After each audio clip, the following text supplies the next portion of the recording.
So welcome everybody. This is kind of a new video for my channel, but I made this nifty shelf. I'm not sure what I should be calling it. I've been calling it a console table just because it matches my coffee table that I built and did not film.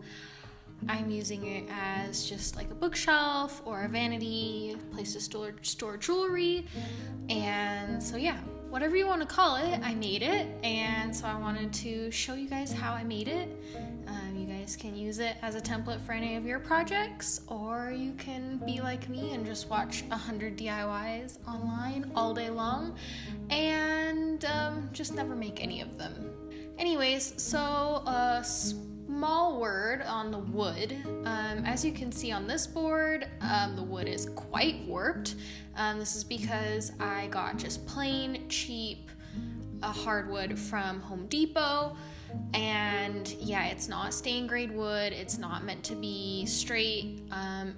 It turned out pretty well for this project because the project is more rustic. Like the stain that you'll see here in a second is really complementary to all the knots and the texture and stuff in the wood. So I like how it turned out, and I saved myself a boatload of money. So here you can see that I am putting on these cheap little rubber gloves that I got from the dollar store. This is extremely important when working with stain. I made this mistake once on the coffee table and I will not make it again. Stain really stains your hands, including your cuticles. That was the worst part. I had brown cuticles for a few days afterwards. Not fun, not pretty. So the name of the game for this whole DIY is cheap. I didn't spend too much on any of my materials. I have this stain. I got it from Walmart. It was not very expensive. And the rags you can see me using in order to stain it are old cut up t-shirt sleeves and just old t-shirts that I've cut up. So here you can see me staining in ultra fast motion. I promise you it took much longer than this. And actually somehow I didn't manage to get a clip of me polyurethaning after the stain was done on both sides, but I applied 2 very thin coats of polyurethane. It was in a satin finish. That was also from Home Depot, I believe. Anyways, polyurethane is probably my least favorite thing on planet Earth to do, and so that's probably why I didn't get a video clip of it, because I was trying to mentally block it out from the rest of my life. So I apologize in advance if you guys don't really understand what I'm doing and what parts are what. I put those clips at the beginning so you can see the finished product, but I don't have any snazzy flat lays of all the pieces laid out so you can see what exactly goes where.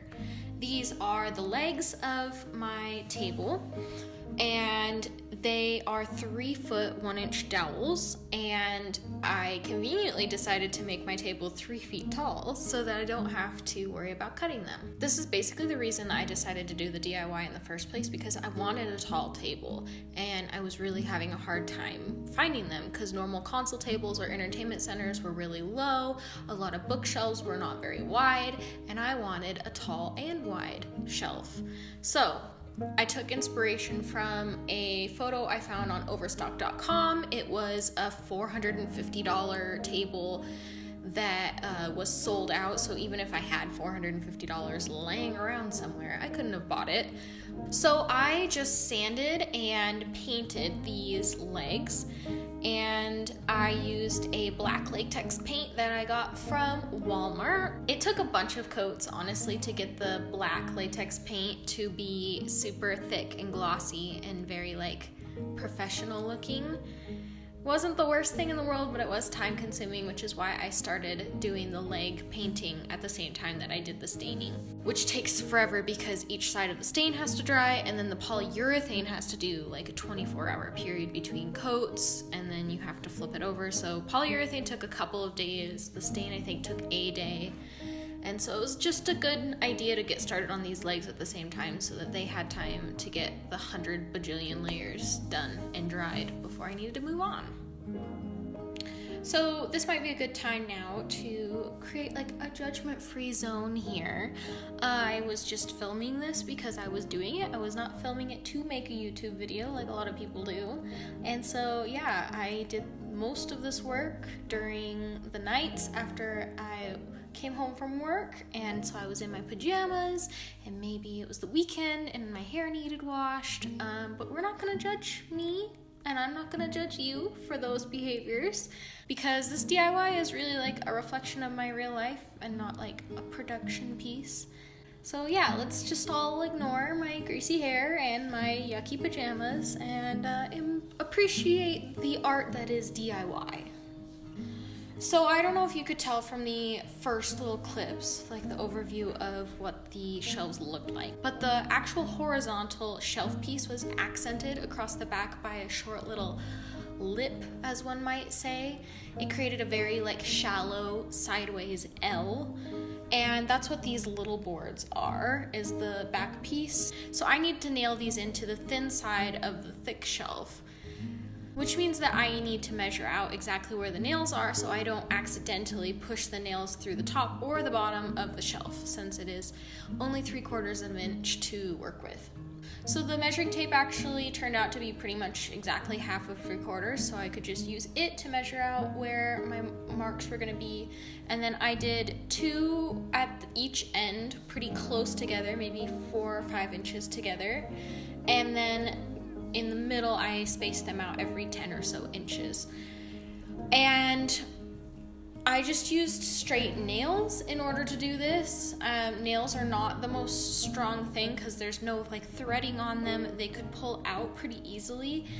If the shelf was going to be used for anything else, I wouldn't suggest doing it this way, but because I knew I was going to be screwing the legs in on either side of them, that these wouldn't need to hold together under any sort of stress or strain. They would be held together by the legs. So I was okay to just use nails. So you can see that I started putting the nails in while the board was flat. That's just a lot easier than trying to get a nail started while the board's vertical. And so yeah, I just got all the nails started and then flipped the board up, lined it up on either end, make sure that it was perfect, and then just nailed it in. So one thing I was really concerned about when I was building this after having built my coffee table was stability. My coffee table is not the most sturdy thing in the world, and so I opted to grab a handful of L brackets, and I knew that they might show, so I went ahead and spray painted them black to match the legs of the table. So here I am starting to work on the little cross beams that will go underneath the shelf and connect to the legs. I did have to hand saw a handful of these because I had some leftover dowels from my coffee table project, and it's actually really a lot better to hand saw them because, and I've inserted a clip here, you can see how much worse of a cut the saw at Lowe's or Home Depot makes than a hand saw. It just really chews up the wood. So it's actually better to hand saw, although that's really not fun. And at this point I was starting to run out of that latex paint, and so I did a base layer of acrylic paint just to save myself a couple of layers of building the latex paint up to get coverage. Actually, fun fact, apparently, according to Google, acrylic paint and latex paint are the same paint. Latex paint used to contain latex, but apparently no longer contains latex, and so it's the same thing as acrylic paint. It's just shiny. So, fun fact for you, I don't know if Google's correct or not, but that's what I know. Also, I want to point out that you can see me using trash bags to protect my surfaces. I just wanted to throw it out there that you don't have to throw these trash bags away once you're done using them as like a drop cloth or whatever. I just fold them back up once the paint is dried, and then I put them in my trash can to use. So yeah, be sustainable, reuse, recycle. Oh, and also you can see that there's one side of the dowel that I didn't paint, and that was just because that was going to be facing the side of the shelf, and there's no reason to paint it, so I'm not going to paint it. This is the point where things get really difficult to describe. I am first off marking out where I want my shelves to be using the L brackets. I knew that I wanted my bottom shelf to be 5 inches off the ground because that's how tall my coffee table was, and I wanted them to match.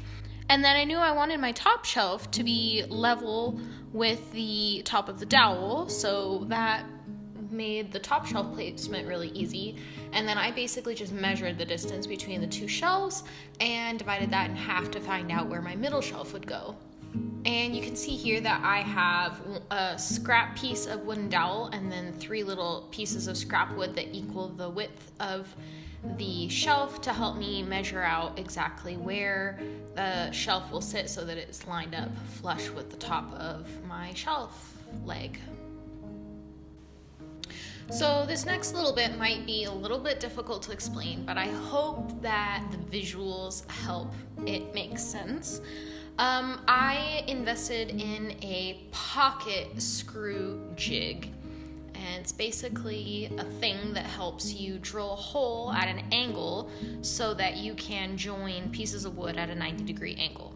It does more than that, but I've just used it for 90-degree angles. I did this on all of the cross pieces, the pieces that the shelf attaches to, and that attaches to the legs of the shelf. I did this because another point of contact equals another level of stability. And so you can see I have a little piece of scrap dowel there because the jig is actually not really meant to be used on such a small piece of wood, so I had to put another piece of scrap dowel next to it so that I could actually clamp it down correctly without it wiggling. And yeah, it's pretty simple. It's just like drilling a regular screw. It's just at an angle, and you have to make sure and set the jig correctly to the width of the boards that you're using. And another important piece that you'll see here in a second is that I pre-drilled the holes that I will use to screw and attach the cross beams into the shelf. Since we're talking about attaching the cross beams to the shelf, I used deck screws, which came in the appropriate length. So it's a 1-inch dowel, and I have 3/4 inch wood, and so I believe they're like 1 5/8 inch or something long wood screws, and I ended up using the deck screws because they are the exact same thing as wood screws, except that they have a little bit more bite to them, apparently, so says the guy at Home Depot, and also because they were black to match the legs and the L brackets, but yeah. So the bits that you're about to see next when it comes to really starting to assemble this shelf maybe don't make a lot of sense in hindsight or to you watching this as like a third-party viewer. Because my coffee table turned out so not steady, I was really concerned that the weight of this shelf, coupled with the relative unsteadiness of it, would make it a nightmare to assemble. I was pretty much convinced that I was going to have to assemble the entire shelf upright in order for it to basically have enough structural integrity to be able to be assembled. Basically, what I mean by what I just said is that I was worried about assembling this on its side or upside down or anything because I was worried that it wouldn't survive being stood up. Spoiler alert, it does. It's a very, very sturdy shelf. I don't know why it's so much more sturdy than the coffee table, and the coffee table and it are basically the exact same thing. But regardless, if I was going to do this again, I would just assemble these legs on the shelf itself. Instead of pre-assembling them, as you can see here, with the cross pieces attached to the legs like they are, because I later had problems with the legs being too exact of a fit, and then I had to basically unscrew them in order to get the shelves to wedge down into their spots. So lesson learned for next time, although there's not going to be a next time. Yeah, I guess the other note that I wanted to make is that this is all sped up 20 times or faster. Anything that you see that's happening in what appears to be fast forward is 20 times faster than real life, and a lot of this assembly is like 40 or 400 times faster. This took a long time, so I don't want you guys to feel like I just whipped this out in an afternoon. It probably took about 3 weeks total from actually beginning the staining process to having a finished product, and I bought the wood months and months before. I took a big gap between building my coffee table and the shelf because this coffee table annoyed me so much that I was not ready to build anything right away. Anyways, so I just started by attaching the top shelf to the legs that I had made, and then I proceeded to work from the top down, and I had to go ahead and wedge the shelves in like I said, and I wrapped a hammer with a little washcloth just to protect the boards while I was hammering it in because I don't have a rubber mallet. And I got to the bottom shelf and I realized that my screwdriver doesn't fit in the 5-inch gap that I left between the bottom of the shelves and the floor, and so I did end up having to turn it on its side, at which point I realized I was an idiot and this was super sturdy. So I went ahead and added some slow motion clips of how everything joined together, since I'm afraid that the way that everything got filmed really doesn't make it very clear. Hopefully these help show off exactly how it's assembled in case you wanted to do this again. I only put L brackets facing backwards towards the wall because I knew I'd be able to see them, and also because the back piece has the little lip of the L in order to screw into for stability, and so I was trying to go for the most minimal appearance possible, and that's what I came up with. And the last little clip I have here is the view from the back side of the leg, where you can see that I also added a deck screw or two to attach the shelf to the back of the legs. I have some touch-ups to do. I need to go through and paint the pocket holes into a black so they're less noticeable, but other than that, it's all done. So thank you guys for watching, and I hope you guys enjoyed me being Bob the Builder for a second, and let me know if you want to see more of these types of videos, because I have been DIYing and building up a storm lately.